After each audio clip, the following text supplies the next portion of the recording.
Oscar nominations rarely make anyone sit up the way this year's have. Of last summer's two most hotly raved about movies, Greta Gerwig's Barbie and Christopher Nolan's Oppenheimer, the award contenders picked for 2024 display a clear tilt towards the biopic of a scientist credited with the world's first nuclear weapon. It was nominated this week for awards in 13 categories, including for Best Picture and Best Director, the two big ones, while the feminist remake of an iconic Dolls legend got 8 call-outs, with Gerwig left out of the contest as an award-worthy director. It is a gasp-worthy omission, even if her blockbuster, it raked in about $1.5 billion globally at the box office, is still in the running for a Best Film Oscar. Gender equity in Hollywood matters not just because it holds global audiences in its thrall, but for its signaling effect.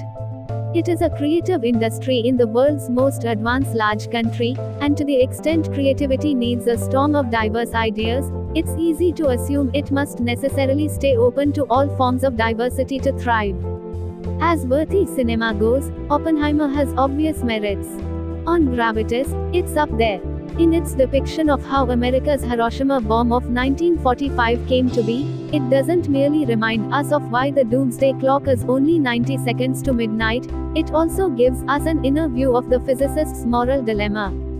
No less critically, the biopic holds a mirror to Uncle Sam's paranoia back then over an alien ideology, communism, even though the US and Soviet Union were on the same side in World War II against Nazi Germany and Imperial Japan.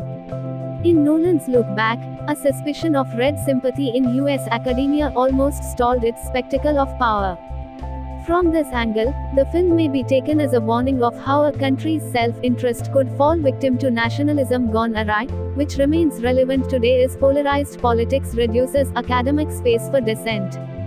In other words, there is plenty that loads those golden statuettes in this biyopic's favor. But yet, the whole point of Oscars is to honor filmmaking.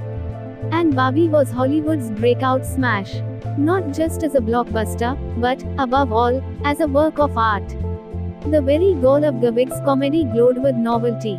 It took a plastic doll rejected by feminists for objectifying women with its archetypal mold, and remolded it as a satire on the patriarchy of this age, serving us one rib tickler after another on gender roles as it rolled out a pink fantasy, all in good humor.